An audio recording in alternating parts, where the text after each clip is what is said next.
Beneath Lightning Secrets of Been Through. 11 වෙනි පරීක්ෂයේදී ඊළඟ දිනේ පැවැත්වීමට නියමිත රැස්වීම ගොඩක් සිත් ගන්නා සුළු එකක් කියලා සත්මිතුරන් හැමෝම විශ්වාස කළා. ගෙවත්ත පල්ලෙහා තියෙන සමහත් එකට වෙලා ජැනටුයි පීටරුයි ස්කැම්පරුයි බලාගෙන හිටියේ කොලිනුයි ජැකුයි එනකම්. ඔය සිල්ලෙන් තමයි එයාලා නම් බලන් හිටියේ. ඒත් මුලින්ම ආවේ බාබරයි පැමුයි. ඊට පස්සේ ජෝර්ජ් ආවා.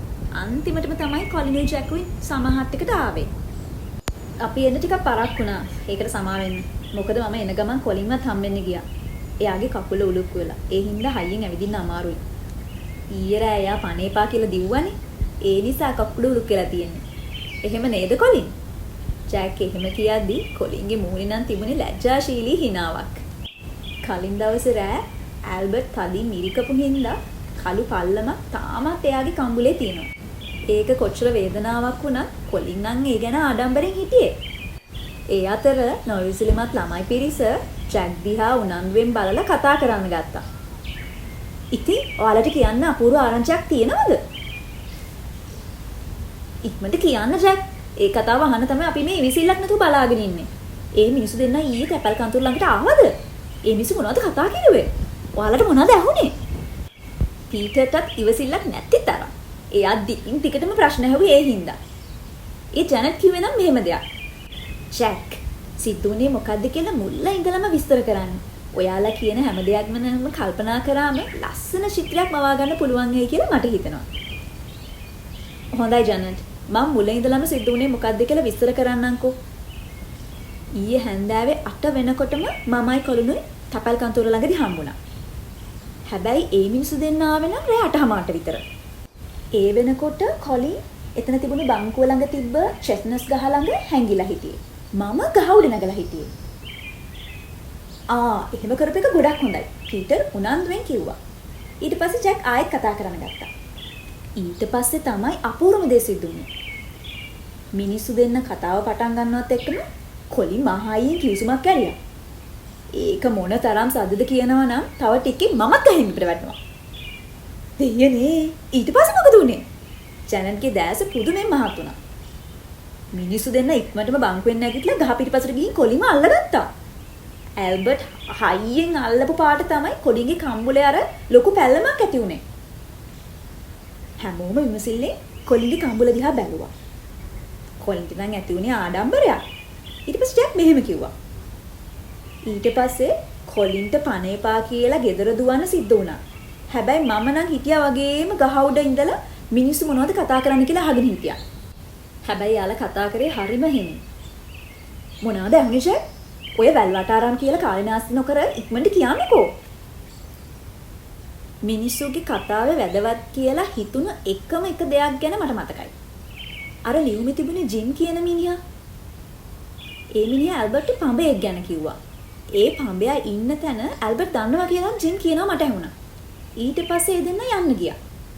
මම ගහ උඩ හිටපු හින්දා මිනිස්සු දෙන්න පස්සෙන් ගිහිල්ලා විපරම් කරන්න බැරි වුණා. කමක් නෑ ජැක්. ඔයා නියමට වැඩේ කළා තියෙනවා. කොලින්ගේ කිවිසුම හින්දා වැඩේ ටිකක් අවුල් වුණා තමයි. ඒ වුණාට කමක් නෑ. ඔයා වැදගත්ම වචනයක් ගැන අහගෙන තියෙනවා. ඒක ලොකු දෙයක්. දැන් ඉතින් අපි මේ පඹයා කියන්නේ මොකද්ද කියලා හොයලා බලන්න ඕනේ. පීටර් උද්දාමෙන් කියද්දි ජැක් නොයිසෙල්ලෙන් මෙහෙම කිව්වා. පීටර් පඹයා කියන්නේ මොකක් ගැන කියලාද ඔයා හිතන්නේ? ඒ ඇත්තම පඹයෙක් වෙන්න බැරිද? නෑ ජැක්. පඹයා කියලා මම දන්න පුංචි අවන්හලක් තියෙනවා. එක දවසක් තාත්තත් එක්ක කාර් එකේ යනකොට මම ඒක දැක්කා. ඒ මිනිස්සු කතා වෙන්නේ නැත්තේ මේ අවන්හල ගෙන්නන්න වෙන්නේ නැති. ඒකේ මොකක් හරි රහසක් තියෙන්න පුළුවන්. ඔව් පීටර්. මමත් ඔය කියන අවන්හල ගැන දන්නවා. ඇත්තටම ඒ වගේ ජරා නමක් අවන්හලකට දැම්මේ ඇයි කියලා මට වෙලාවකට හිතුණා. අපි දැන් මේ අවන්හල බලන්න යමුද? අපි පරක් වුණොත් ඇල්බර්ට් එතනට ගිහින් හංගලා තියෙන දේවල් අරගෙන යන්න පුළුවන්. ජනට් එහෙම කියද්දි හැම දිනාගෙම හිත් උනන්දුවෙන් පිරෙන්න පටන් ගත්තා. ඒ ගමන්ම පීටර් සීක්‍රට් සෙවන්ලා දිහාට හැරිලා මේ වගේ නියෝගයක් දුන්නා. හැමදෙනාම බයිසිකල් ලෑස්ති කරගන්න. කොලින් කකුල දුක් වෙලා තියෙන හින්දා ඔයාට බයිසිකල් පදින්න පුළුවන්ද? පුළුවන් පීටර්. මම කොහොම හරි තනි කකුලෙන් බයිසිකලේ පදින්නම්. මේ වගේ වෙලාවක මමත් කොහොම හරි එන්න ඕනේ.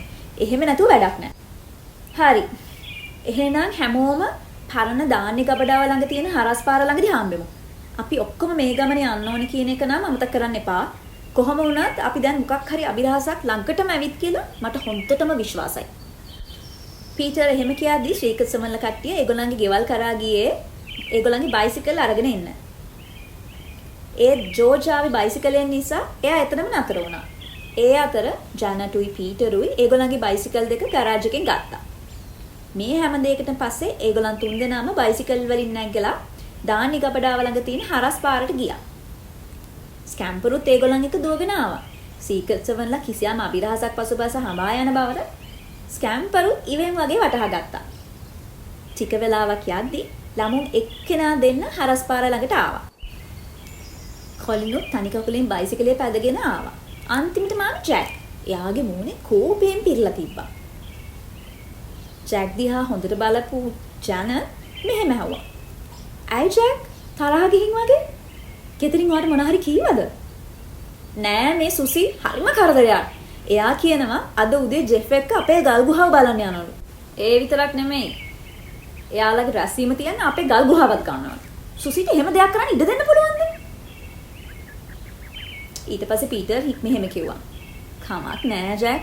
සුසි කැමති නම් එහෙම දෙයක් කරපුවාවේ. ඒකට අපි කලබල වෙන්න ඕනේ නෑ. සුසිත් හොඳ පාඩමක් ඉගෙන ගන්න. මොකද ඇල්බර්ට් තවම ඒ ළඟපාතක ඉන්නවා. මිනිහා ගල් ගුහාවට රිංගලා සුසිලාගේ දේවලුත් අරන් යයි." "ඒක නම් ඇත්ත. ඒ වුණත් ඇල්බර්ට් ගුහාවේ දොරෙන් ඇතුළු වෙන්නේ නැතුව ගුහාවට රිංගුවේ කොහොමද කියලා මම මේ කල්පනා කරන්නේ." ඊට පස්සේ කතා කරේ පීටර්. "කොහොම වුණත් පඹය අවන්හල පැත්තේ අපේ යාළුවා ඇල්බර්ට් ඉන්නවා කියලා මට විශ්වාසයි. මිනිහට ඕන දේ කරගන්නකන් තමයි අපේ ගල් ගුහාවට රිංගන්නේ නැත්තේ. ඊට පස්සේ ආ යන්නේ අයි." ළමුන් පිරිස කතාව අතරේම බයිසිකල් පැදගෙන ඉදිරියට ගියා. ටික වෙලාවකට පස්සේ හැම්ගේ කටහඬ උන්ට ඇහුණා. "මෙන්න අපි පඹය අවන්හල ළඟටම ඇවිල්ලා. දෙයියනේ මේක මොනතරම් පරණ තැනක්ද? මම හිතන විදිහට අවුරුදු 100ක්වත් පරණ ඇති. හැමෝම බයිසිකල් වලින් බහලා එන්න. අපිට කරන්න ගොඩක් දේවල් තියෙනවා."